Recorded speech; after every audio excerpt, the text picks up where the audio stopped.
इंदिरा जी ने एनटीपीसी लगवाया था, पिताजी ने एचएएल लगवाए थे, बहुत बड़ी बड़ी संस्थाएं जो पूरे क्षेत्र में लगवाई थी।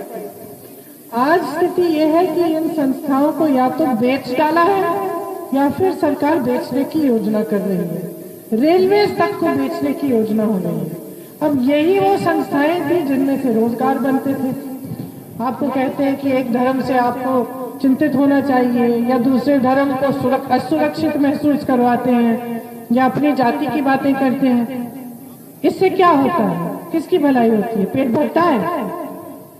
ये छुट्टे जानवर की जो परेशानी है, ये ऐसी परेशानी नहीं है जिसका कोई समाधान नहीं है। छत्तीसगढ़ में कांग्रेस की सरकार है, समाधान हो गया है। छत्तीसगढ़ में भी यही समस्या थी।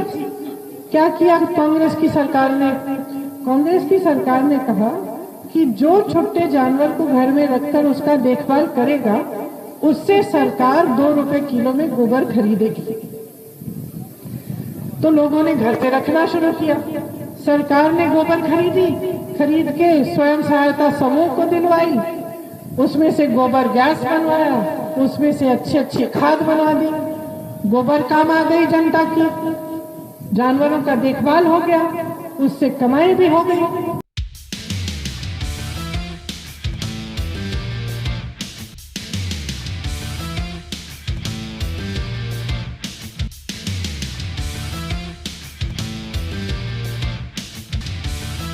पिछले 5 सालों में आपने देखी है और आप जूझ रहे हैं इन समस्याओं से। आप संघर्ष कर रहे हैं, मेहनत करते हैं कमाने के लिए, अपने बच्चों को शिक्षित करने के लिए। आज गरीब से गरीब घर में जाओ तो वहाँ लोग ये जरूर कहेंगे कि हमने मेहनत बहुत की है अपने बच्चों को पढ़ाने के लिए, हम चाहते हैं हमारे बच्चों को रोजगार मिले। इस सरकार ने आपको कहा था कि 70 लाख रोजगार बना के देगी, 12 लाख सरकारी पद खाली रखे हैं। खुद आज इनके नेता कहते हैं कि 4 लाख तक नौकरियां नहीं दी इन्होंने। तो 12 लाख सरकारी पद खाली रखे, 70 लाख की घोषणा की थी, 4 लाख रोजगार बनाए नहीं। जो छोटे दुकानदार, छोटे यूनिट, छोटे बिजनेस जो रोजगार बनाने का काम करते हैं उनको बंद होने के कगार पर ले आए। उसके साथ साथ जितनी भी ये बड़ी बड़ी संस्थाएं हैं, जैसे यहाँ आपके BHEL लगवाई थी इंदिरा जी ने, एनटीपीसी लगवाया था, पिताजी ने HAL लगवाए थे, बहुत बड़ी बड़ी संस्थाएं जो पूरे क्षेत्र में लगवाई थी। आज स्थिति यह है कि इन संस्थाओं को या तो बेच डाला है या फिर सरकार बेचने की योजना कर रही है। रेलवे तक को बेचने की योजना हो रही है। अब यही वो संस्थाएं थी जिनमें से रोजगार बनते थे, यही संस्थाएं थी जिनमें रोजगार आरक्षित होते थे कुछ वर्गों के लिए। जैसे ये प्राइवेट में चले जाएंगे तो रोजगार घटेंगे और आरक्षण खत्म हो जाएगा। तो अगर इस सरकार की नीतियां आप देखें तो आपको पता चलेगा कि कुछ गड़बड़ है। ये नीतियां आपकी भलाई के लिए नहीं बनाई जा रही है। देखिए, देश की पूरी जितनी सारी की सारी संपत्ति है वो तो बेच रहे हैं ये लोग। जहां से रोजगार पैदा होता है उसको बेच रहे हैं अपने 2 बड़े उद्योगपति मित्रों को। ये नहीं है कि ये बहुत सारे बड़े बड़े उद्योगपति हैं जिनको ये आगे बढ़ा रहे हैं, सिर्फ इनके 2 बड़े उद्योगपति मित्र हैं जिनको ये सारी की सारी संपत्ति देश की बेच रहे हैं। जितनी नीतियां बनती हैं, चाहे किसान के और काले कानून थे, जितनी नीतियां बनती हैं सब इन्हीं की भलाई के लिए। वो कानून क्या थे आखिर? उन कानून से किसान मेहनत करता, खून पसीना किसान बहाता, कमाई करते बड़े बड़े उद्योगपति, इसीलिए तो उनका इतना विरोध हुआ। तो अब ये सारी नीतियां अमीरों के लिए बन रही हैं, गरीबों के लिए कोई नीति नहीं बन रही है। अभी हाल में बजट निकाली, बजट में गरीबों के लिए कुछ नहीं, किसानों के लिए कुछ नहीं, मिडिल क्लास के लिए कुछ नहीं, सब अपने बड़े बड़े उद्योगपतियों के लिए।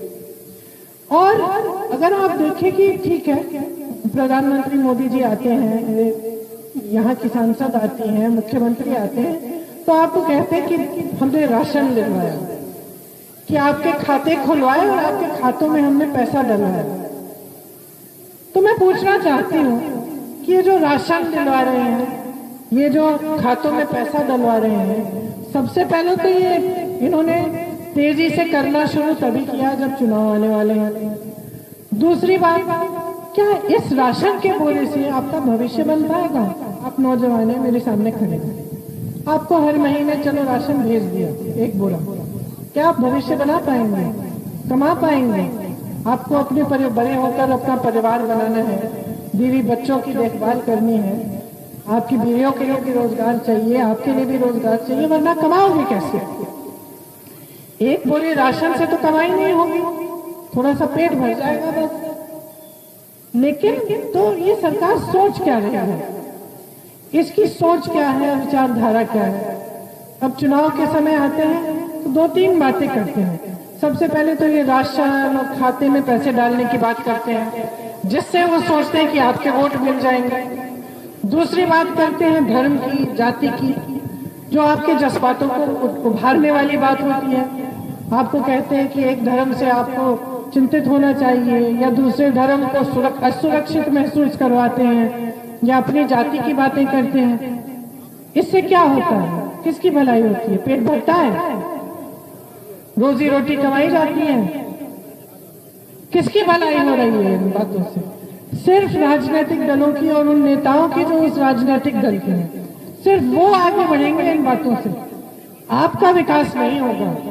आपका विकास तब होगा जब आपके बच्चे, जिनके लिए आपने मेहनत की है, जिनको आपने शिक्षा दिलवाई है, वो बड़े होकर रोजगार मिले उनको, वो कमाएं, अपने पैरों पर खड़े हों। आपका विकास तब होगा जब छोटे दुकानदारों, मध्यम वाले बिजनेस वालों की बिजनेसों को सुधारने की नीतियां आए। आपका विकास तब होगा जब किसान कमा पाए, जब इतनी मेहनत करता है, धूप में रात को चौकीदारी करता है, उसको जो छुट्टे जानवर की समस्या है उसको सुलझाने की कोई स्कीम आए। आपका विकास तब होगा जब महिला सुरक्षित हो, जब महिलाओं की सशक्तिकरण की बात हो, महिलाओं को रोजगार मिले, महिला खुद कमा पाए, तब आपका विकास होगा। तो आपको कैसी राजनीति चाहिए अपने प्रदेश में, अपनी विधानसभा में? आपको बहुत बारीकी से समझना पड़ेगा कि जो राजनीति आज, चाहे समाजवादी दल हो, चाहे भाजपा हो, चाहे बसपा हो, ये आपसे फायदा उठाने वाली राजनीति है, आपका फायदा करने वाली राजनीति नहीं है। अगर आपके फायदे की राजनीति होती तो जब मंच पे आपके सामने खड़े होते, चुनाव के समय आते, तो आपको ये बताते कि हमने आपके लिए किया क्या, हम करना क्या चाहते हैं, हम आपके जीवन को किस तरह सुधारेंगे। आज अगर मैं आप सबसे पूछूंगी कि क्या 5 सालों में आपके जीवन में तरक्की आई, क्या जवाब देंगे? बताइए, आई तरक्की? नहीं आई ना। तो ये जितनी भी बड़ी बड़ी बातें हैं, जो ये हजारों करोड़ रुपए विज्ञापनों पे खर्चते हैं और जितनी बड़ी बड़ी बातें करते हैं, धर्म को सुरक्षित रखेंगे, आपकी जाति की बात करते हैं, इससे क्या आपके जीवन में तरक्की आई? नहीं आई।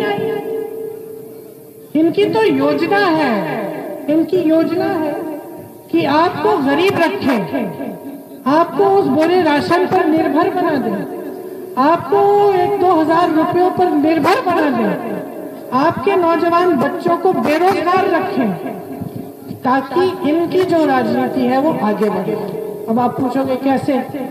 क्योंकि जब आप बेरोजगार होते हो, जब पढ़े लिखे नौजवान बेरोजगार होते हैं, गुस्सा चढ़ता है अंदर से, जो उनको अपने आप पर गर्व नहीं होता। उनको ये लगता है कि मैं शिक्षित भी हो गया, कमा नहीं पा रहा हूँ, माँ बाप को कुछ दे नहीं पा रहा हूँ, अपने पैरों पर खड़ा नहीं हो पा रहा हूँ, तो अंदर से गुस्सा चढ़ता है। वो जो गुस्सा होता है, वो नाराजगी होती है, उसका राजनीतिक इस्तेमाल करना बहुत आसान होता है। अगर नौजवान शिक्षित है, रोजगार है उसके पास, कमा रहा है, खुश है, तो वो इन बातों में पड़ेगा ही नहीं।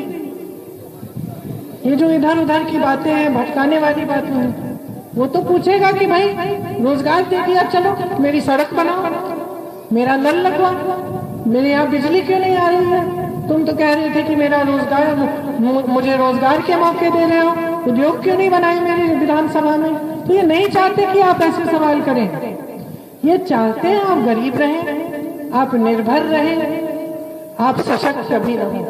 क्योंकि आपको गरीब रखने से, आपको निर्भर रखने से इनकी राजनीति आगे बढ़ रही है। तो जब हम बात कर रहे हैं आप सबसे, हम चाहते हैं एक नई तरह की राजनीति उभरे, एक ऐसी राजनीति जो आपकी समस्याओं की बात करे, जो समझे कि आप बहुत परेशानियों को झेल रहे हैं। आज आपकी रोजी रोटी कमानी मुश्किल हो गई। ये छुट्टे जानवर की जो परेशानी है, ये ऐसी परेशानी नहीं है जिसका कोई समाधान नहीं है। छत्तीसगढ़ में कांग्रेस की सरकार है, समाधान हो गया है। छत्तीसगढ़ में भी यही समस्या थी। क्या किया कांग्रेस की सरकार ने? कांग्रेस की सरकार ने कहा कि जो छुट्टे जानवर को घर में रखकर उसका देखभाल करेगा, उससे सरकार 2 रुपए किलो में गोबर खरीदेगी।